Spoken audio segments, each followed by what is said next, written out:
Hi everyone, welcome to our channel. నేను మీ సరిత. ఈ రోజు మనతో పాటు భక్త జడ్సన్ అన్న ఉన్నారు అనమాట.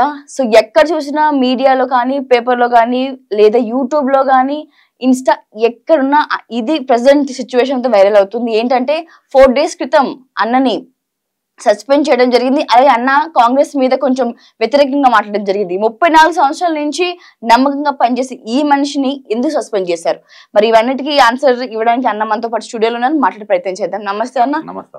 ఎట్లున్నారు అన్న? బాగున్నామా? జరిగిన సంఘటన వింటే చాలా బాధాకరంగా ఉంది. నిజంగా మాకే ఇంత హర్టింగ్ ఉందంటే మీరు ఎలా ఫీల్ అవుతున్నారు అన్న? 34 సంవత్సరాల నుంచి ఎంతో నమ్మకంగా పనిచేశారు. అందులో ఎన్నో ఆటుపోట్లు రావచ్చు. ఈ గ్యాప్ లో ఎప్పుడు లేనిది ఈ సడన్ గా సస్పెండ్ ఏంటి, ఎందుకు చేయాల్సి వచ్చింది? What's the reason? అమ్మా, ఈరోజు ఈ కాంగ్రెస్ అధికారంలోకి వచ్చే కంటే ముందే కాళేశ్వరం పైన బాహుబలి మోటార్లు మునిగిపోయినాయి. అలా జరిగిన అవతవకల పైన నేను ఆ రోజు సిబిఐకి, ఈడీకి వీటందరూ కంప్లైంట్ ఇచ్చిన. అది కొనసాగింపుగా ఈరోజు ఆ కాంట్రాక్టర్ మేఘా కృష్ణారెడ్డి అంటే ఆయన 12,000 కోట్ల జిఎస్టీ ఎగ్గొట్టిండు. దాదాపు 1,50,000 కోట్ల రూపాయలతో కట్టినటువంటి అది పనికిరా మారిపోయింది. దాని మీద ఎంక్వైరీ చేయాలని ఒకటి చెప్పారు. ఆ రోజు బీఆర్ఎస్ ప్రభుత్వం ప్రవేశపెట్టిన ధరణి అనేది అది అక్రమము, దానివల్ల రైతులు భూములు కోల్పోతున్నారు. దాని మీద రాహుల్ గాంధీ గారు వరంగల్ రైతు డిక్లరేషన్ మీటింగ్లో ప్రభుత్వం రాగానే వెంటనే మేము ధరణి రద్దు చేస్తామన్నారు. ఈ రోజు వరకు ఆయన అది ధరణి రద్దు చేయలేదు. ఆయన పక్కన ఉన్న నవీన్ మిత్తల్ ఎవరైతే చేసినా ఆయన ఇప్పుడు కూడా ఆయన పక్కనే, ముఖ్యమంత్రి పక్కనే ఉండరు, అధికారులు అక్కడ. అంటే కొనసాగింపు చేస్తున్నాను, కొత్తగా ఇప్పుడు వచ్చిన తీస్తలేను. ఆ రోజు 46వ జీవో మీరే తీసేస్తామన్నారు. కొనసాగింపుగా మన అధికారులం వచ్చినా మనం తీసేయలేదు అని చెప్పేసి మనం అడగడం జరుగుతుంది. ఆ రోజున్న స్త్రీనిధి ఏదైతే పంచాయతీ రాజకీయాలు ఉందో అప్పుడు రిటైర్డ్ ఎంప్లాయీ విద్యాసాగర్ రెడ్డి అనేట ఆయనను దానిలో ఎండీగా పెట్టిండ్రు. ఆయన సిఎస్ఆర్ ఫండ్స్ మొత్తం మిస్యూజ్ చేసిండు. 5,400 కోట్ల రూపాయలతో నడిచేది. దాన్ని ఎండి ఐఏఎస్ ఆఫీసర్లు ఆయన రిటైర్డ్ ఎంప్లాయీ ఉండడానికి వీల్లేదు. అనేకమైన అక్రమాల్లో పాల్పడ్డారు. ఈ పైసలు కేటీఆర్ కు ఈయన పాలకుర్తి కాన్స్టిట్యున్సీ ఖర్చు పెడుతుంది. ఇది అక్రమము వాళ్ళ ట్రస్ట్ పేరు మీద. యాక్చువల్ ఆ రోజుకెళ్ళి ఉద్యమం ఈ రోజు వరకు జరుగుతుంది. ఇదే విద్యాసాగర్ రెడ్డి అవే పేదల పైసలతోని, పేదలకు ఖర్చు పెట్టాల్సిన డబ్బులతోని 4 లక్షల సిమ్లు కొన్నాడు. ఎయిర్టెల్కి వెళ్ళి, జియోకి వెళ్ళి, వివిధ కంపెనీలకు వెళ్ళుకొని సర్వీస్ ప్రొవైడర్స్ 2007లో వాళ్ళ దగ్గర తీసుకొని ఈ సెల్ఫ్ హెల్ప్ గ్రూప్స్ మహిళలు ఏవైతే ఫోన్లు వాడతారో అవి మొత్తం ట్యాపింగ్ చేసేందుకు పితామహుడు ఎవరంటే విద్యాసాగర్ రెడ్డి.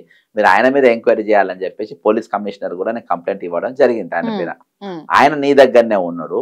వాళ్ళ తమ్ముడు ఆయన కాపాడకుండా వాళ్ళ తమ్ముడు చంద్రశేఖర్ రెడ్డి నీ దగ్గరనే ముఖ్యమంత్రి కార్యాలయంలో పనిచేస్తుంది ఇవాళ వరకు అనేది ఒక కన్స్ట్రక్టివ్గా నేను ఆ రోజుకెళ్ళి కొత్తగా రేవంత్ రెడ్డి గారు ముఖ్యమంత్రి కానీ మీరేం పడతలేను. ఆ రోజుకెళ్ళి ఈ రోజు వరకు ఇవే జరిగినాయి. ఇంకోటి, మనము ఏవైతే మెగా డిఎస్సి ఇస్తామని మనం వాగ్దానం చేసినామో, లేకుంటే మేము జాబ్ క్యాలెండర్ రిలీజ్ చేస్తాము, ఇలాంటి వాళ్ళకు మనము రివ్యూ మీటింగ్ పెట్టలేదు. దాని గురించి పెట్టాల్సిన అవసరం ఉంది. పిల్లలంతా రోడ్లపైన ఎక్కుతుండ్రు, ఆందోళన చేస్తూ ఉన్నారు. ఈరోజు నిరుద్యోగులు ప్రబలిక ఆత్మహత్య తర్వాత నిరుద్యోగులు ఊర్లలో పోయి ఊర్లలో వాళ్ళ ఇండ్ల కాళ్ళు మొక్కి, ఊర్లలో కాళ్ళు మొక్కి మనకు ఓట్లు వేయించిండ్రు. అంతేకాకుండా ఉద్యోగులు కీలక రోల్ ప్లే చేసిండ్రు. వాళ్ళ ప్రమోషన్, రిటైర్మెంట్ వాళ్ళని తీసుకొని వచ్చి నువ్వు ఉద్యోగాలు పెడితే వీళ్ళ ప్రమోషన్ లేక అక్కడనే ఉన్నారు. దాదాపు 1038 మందిని మీరే ట్రేస్ అవుట్ చేసిండ్రు. ఇన్ని రోజులైనా కానీ నువ్వే తీస్తానని చెప్పి ఏ రోజు వాళ్ళకి తీయలేదు అనేది ఇటువంటి అంశాలను నేను ప్రస్తావించడం జరిగింది. ఈ రోజు గొర్రెల స్కామ్ చేసిన లక్ష్మారెడ్డి నియంబడే ఉంటాడు, ఆయన తీసుకోరు. ఆయన కింద ఉన్న ఎవరైతే బహుజన బిడ్డలు ఉన్నారో చిన్న చిన్న వాళ్ళని తీసుకుపోయి ఏసీబీ ట్రాప్ చేసి జైల్లో పెట్టిన గొర్రెల స్కామ్ లా అందరు ఈ రోజు ఎవరైతే ముఠా ఉందో అందరు నీ చుట్టే ఉన్నారు. జయేష్ రంజన్ అంటోడు కేటీఆర్ ను తీసుకుపోయి మన అక్కడ అమెరికాల, ఆఫ్రికాల, ఆయా దేశాలలో, సౌదీల అరేబియాల తిప్పుతా ఉన్నారు అని చెప్పేసి మీరే చెడు తిరుగు తిప్పుతా ఉన్నారు కేటీఆర్ ను. జయేష్ రంజన్ కలిసి నువ్వే చెప్పినావు. అదే జయేష్ రంజన్ ఇంకా నీ పక్కనే ఉన్నాడు. సందీప్ కుమార్ సుల్తాని అనేటోడు కంప్లీట్ గా భ్రష్టు పట్టించేసిండు. ఆయన ఇంకా ఇప్పుడు నీ దగ్గరనే ప్రిన్సిపల్ సెక్రటరీగా ఉన్నారు. ఈ రోజు రామకృష్ణారావు అనేటోడు కేసీఆర్ కు మన ఫైనాన్స్ సెక్రటరీగా ఉన్న వ్యక్తి ఇష్టం వచ్చినట్టుగా వ్యవహరిస్తున్నాని మీరు చెప్పినారు. ఇంకా నువ్వు ఆయననే పెట్టుకున్నావు. కాబట్టి నువ్వు ఏ మై హోమ్స్ మీద చెరువులలో ఇండ్లు కడుతున్నా అని చెప్పి నువ్వు చెప్పినావు. ఆ మై హోమ్స్ రామేశ్వరరావు వీళ్ళ పేర్లు ఒక్కరోజు కూడా అసెంబ్లీలో ప్రస్తావించలే. అక్రమంగా చెరువులలో కట్టిన బిల్డింగ్లు మొత్తం కూలగొడతానమాట ఆ రోజుకెళ్ళి మాట్లాడుతున్నా, ఈ రోజు కూడా కొనసాగిస్తున్నా. అంటే ఆ రోజు మంచి ఎట్లయింది, ఈ రోజు నీకు చెడు ఎట్లయింది?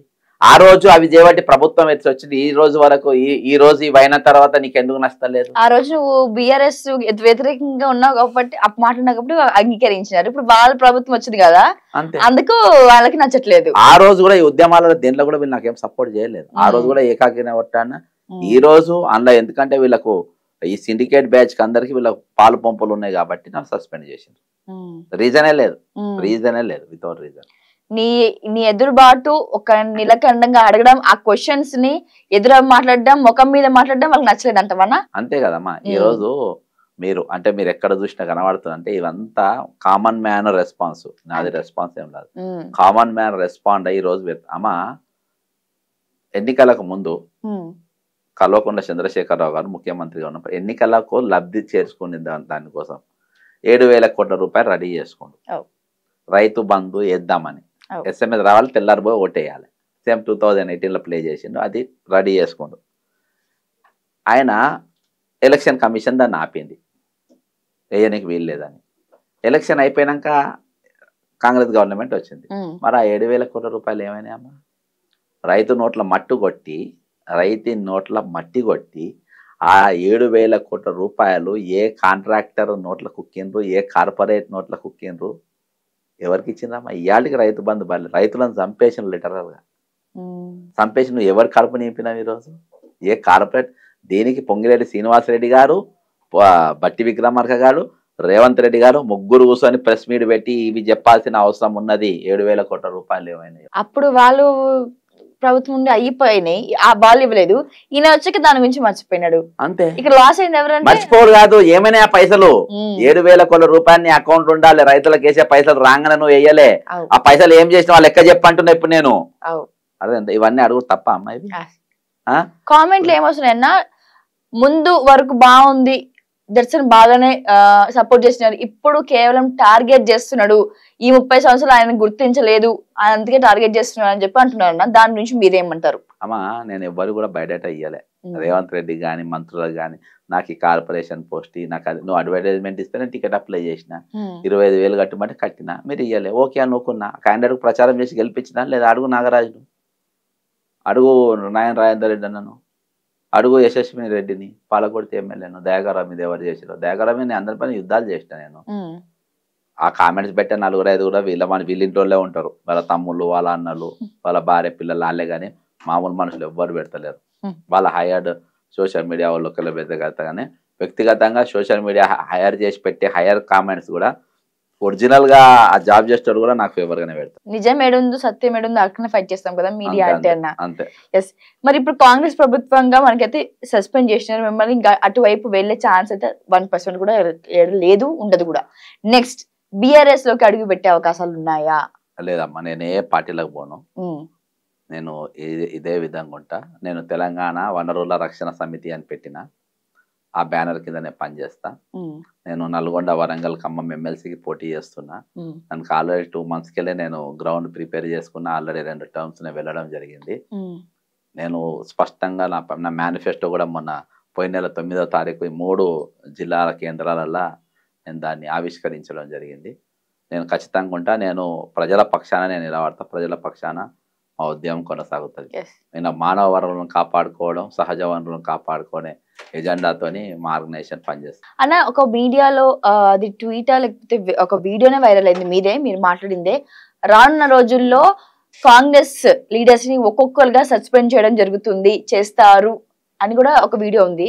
దాని గురించి మీరే ఎందుకు అని చెప్పారు? అలాగే వెళ్ళగొట్టింది బాధాప్తా ముఖ్యమంత్రి ఇంకా అవుతారని కూడా వెళ్ళొచ్చు. చాలా మంది వెళ్ళిపోయారు. ఎందుకన్నా పెద్దోళ్ళు ఎప్పుడైతే అయినా మాక్సిమం వెళ్ళగొట్టడానికి ట్రై చేస్తాను. నన్ను కూడా చాలా హ్యూమిలియేట్ చేసిండు. నన్ను కలుద్దామని ఇంటికి పోయినప్పుడు బయట ఉండిపోమని చెప్పుడు, అపాయింట్మెంట్ దొరకపోవడం, నన్ను బహిరంగ ప్రెస్ మీట్ పెట్టి నన్ను బక్క జడ్సన్ అంటాడు యావరేజ్ లీడర్ అని చెప్పన్నాడు రేవంత్ రెడ్డి గారు. ఆయన స్వయంగా అంటే అంత వ్యక్తిగతంగా అంటే అక్కస్ ఎందుకు ముఖ్యమంత్రి అంటే ఒక పీసీసీ పైన అట్లా అనొచ్చు. అట్లా నువ్వు నా ఏఐసిసి మెంబర్ ఉండే, నేను ఆల్రెడీ అది తీసేసిన. 4 రాష్ట్రాల ఇన్ఛార్జ్ ఉండే, నాకు రెగ్యులర్గా ఏదో స్టేట్ ఇన్ఛార్జ్ పంపారు, అది తీపిచ్చేసినావు. పీసీసీ మెంబర్ కూడా వీకినావు. నాది పీసీసీ జనరల్ సెక్రటరీ ఉండే, ఆ పోస్ట్ కూడా వీకినావు. అన్ని పోస్టులు వీకిండు. ఎందుకన్నా అంత మీ మీద కక్ష ఏంటి? అసలు ఒక రీజన్ ఒకటి ఏందనంటే అమ్మ, ఆయనకు సబ్జెక్ట్ లేదు. నేను చెప్పినా స్కామ్స్ అని నేను బయటకు 179 కేసులు నేను బీఆర్ఎస్ ప్రభుత్వం పైన వేసిన. ఒట్టినాగుల పిల్ల ఐటీ ఈడీ ఆధీనంలో ఉన్న భూములు వాళ్ళు అమ్ముకుంటుంటే కిషన్ రెడ్డి ఇంటికి పోయి కంప్లైంట్ ఇచ్చిన, బీజేపీ ఆఫీసర్ లోపలి పోయి బండి సంజయ్కి ఇచ్చిన. వాళ్ళు ఈ రోజు వాళ్ళకు కూడా మాట్లాడలేదు జీఎస్టీ గురించి. ఓపెన్ ఛాలెంజ్ డ్రగ్స్ కేసులో కూడా నేను ఇన్వాల్వ్ నేను మాట్లాడిన ఒక అంశం కూడా లేదు. వాళ్ళకి ప్రతి అంశంలో నా ఉద్యమం ఓర్వలేక వీళ్ళకి సబ్జెక్ట్ లేదు. వీళ్ళు 4 పార్టీలు తిరిగినోడు జెర్సన్ నన్ను ఏదెత్తి చూపించడానికి ఏం లేదు కదమ్మా. నేను ఒకటే పార్టీలో 34 సంవత్సరాలు ఏ పార్టీ మారకుండా నా యవ్వనాన్ని దారపోసిన 16 ఏళ్ళ వయసులో నేను టి పురుషోత్తమరావు గారికి పోలింగ్ ఏజెంట్కి వెళ్ళి నా కెరియర్ స్టార్ట్ అయింది. ఆ రోజుకెళ్ళి నేను ఇవాళ వరకు కాంగ్రెస్ నికాజుకున్నా. రేపు కూడా నేను కాంగ్రెస్ బాధిగానే ఉంటా, కాంగ్రెస్ ఐడియాలజీతో ఉంటా, కాంగ్రెస్ పార్టీకి ఓటేస్తా. ఎందుకంటే నేను ఐడియాలజీతో కోసం వచ్చాను. నేను పదవుల కోసమో దీనికోసం రాలే. నీకు ఇలా కాంగ్రెస్లో పదవులు లేకుంటే అన్యాయం చేసినా నువ్వు బీఆర్ఎస్కి పోతావు కావచ్చు. బీజేపీ ఆల్రెడీ అట్లా 4 పార్టీలు తిరుగుకుంటే పార్టీలోకి వచ్చింది కదా రేవంత్ రెడ్డి.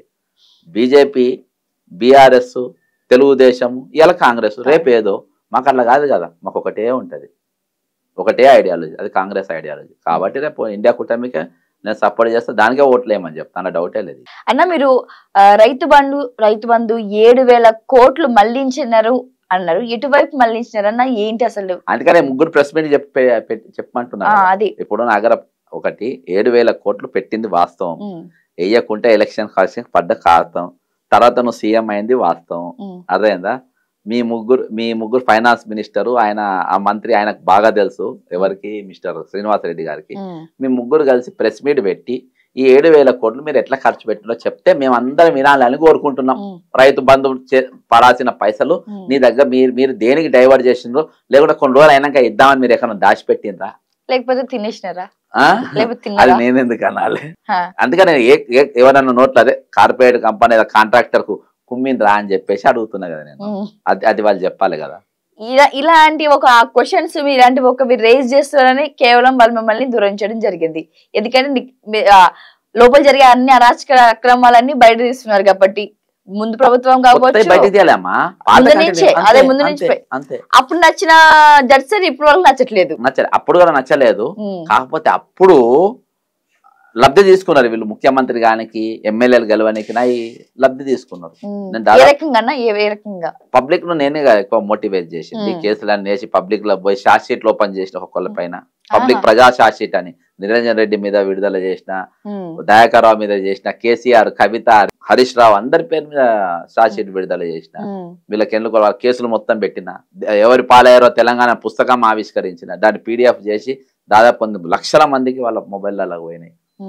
ఇంత పార్టీకి టోటల్ అన్నిట. అందుకనే వీళ్ళు కాళేశ్వరం ఉద్యమం చేయలే, మిషన్ భగీరథ ఉద్యమం చేయలే, మిషన్ కాకతీయ మీద ఉద్యమం చేయలే, ధరణి మీద ఉద్యోగాలు చేయలే, క్వశ్చన్ పేపర్ లీకేజ్ మీద ఉద్యమం చేయలే, కార్యకర్తల మీద దాడి జరిగితే కనీసం ఒక బంధు పిలిపియాలే మీరు, తలకాయలు వలగొడితే. అర్థమైందా? మీరు ఏ ప్రోగ్రామ్ మరి ఎందుకు మీరు ఓటేసిందని చెప్పుకోవాలి కదా. మా కార్యకర్తలు కొట్లాడినరు, జడ్సన్ లాంటి సొంటోళ్ళు కొట్లాడినరు, యూట్యూబ్ ఛానళ్ళు బాగా ప్రచారం చేయడం వల్ల మేము గెలిచినా వీళ్ళు చెప్పొద్దు కదా.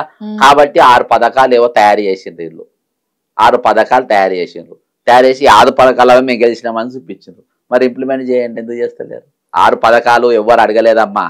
మాకు ఉచిత కరెంట్ ఇవ్వమని ఏ మహిళలు రోడ్డు ఎక్కి అడగలేదు, మాకు ఉచితంగా బస్సు ఇప్పమని ఎవరు అడగలేదు, మాకు ఉచితంగా గ్యాస్ ఇవ్వమని ఎవరు అడగలేదు. నువ్వే ఇస్తానని చెప్పినావు. వాళ్ళు అడిగింది ఏంటి? మా పిల్లల నౌకర్లు ఇమ్మన్నావు. అమ్మా మాకు కాంగ్రెస్ కు ఓటేస్తే మా నౌకరు వస్తుందమ్మా అని వాళ్ళకి అడిగినా ఇవ్వకుండా వదిలేసి మీరు యాచకులు లెక్కనే ఉండాలి, మా పెన్షన్ మీద బతకాలి, మా ఫ్రీగా గ్యాస్ మీద మీరు బతకాలి, ఫ్రీ బస్ ఎక్కి 1000 మంది 100 మంది బస్సులో 1000 మంది ఎక్కి కుక్కి ఇరుక్కుంటా చెమట కంపుకి ఎక్కి, అర్థమైందా, రోగాలు తెచ్చుకొని ఎక్కి బస్సులలో ఇరికి కుక్కి మీరు దిగాలి, మీరు ఇట్లా కుక్కిన బతుకు మీరు బతకాలి, కుక్కిన పేరు లెక్క బతకాలి అని చెప్పేసి ఆ పథకాలు నువ్వు ఇచ్చినావు, మేము అడగలే కదా. మేము అడిగింది నువ్వు మాకు ఇవ్వాలి కదా. మోస్ట్ ఇంపార్టెంట్ రైతు బంధమ్మ. సెకండ్, నిరుద్యోగులకు ఉపాధి కల్పించడం అనేది చాలా important. TSPSC question paper leak చేసిన వాళ్ళను జైలుకు పంపడం అనేది ఇంపార్టెంట్. కరెంట్ అమ్ముకున్న ప్రభాకర్ రావు అనేటువంటి లోపటేషన్ ఇంపార్టెంట్. ఈ దొంగలను వదిలేసి బొకేలిచ్చి వాళ్ళకి ఇళ్లలో పంపి రిటైర్డ్ ఎంప్లాయీస్ అట్నే ఉంటావు, వాళ్ళని చుట్టూ నువ్వు పెట్టుకుంటావు, రోజు వాళ్ళతో సప్పర్లు కొట్టించుకుంటావు. నిరుద్యోగులేమో రోడ్ల పైన ఆహాకారాలని చెప్పి వాళ్ళు 5 రూపాయల భోజనం తింటున్నారు. 5 రూపాయలు కూడా లేని వాళ్ళు రామకృష్ణ మఠంలో మధ్యాహ్నం వస్తారు. రేవంత్ రెడ్డి గారు మీరు పోయి చూస్తే కనబడుతుంది. రామకృష్ణ మఠం దగ్గరికి పోతే 12 గంటలకు వెళ్ళి అన్నం పెడతారు. అంటే 11 గంటలకు వెళ్ళి భిక్ష గంటలకు పెడతారు. వాళ్ళది అయిపోయిన తర్వాత సెకండ్ లైన్ నిరుద్యోగులు ఎవరైతే చదువుకుంటున్నారో అవునన్నా. 5 రూపాయల అన్నము 5 రూపాయలు కూడా లేని వాళ్ళు పోయి ఆ లైన్ లో నిలబడి ఆ అన్నం తిని వాళ్ళు చదువుకుంటున్నారు. మీకు అవును. ఏం అనిపిస్తలేదా నీకు?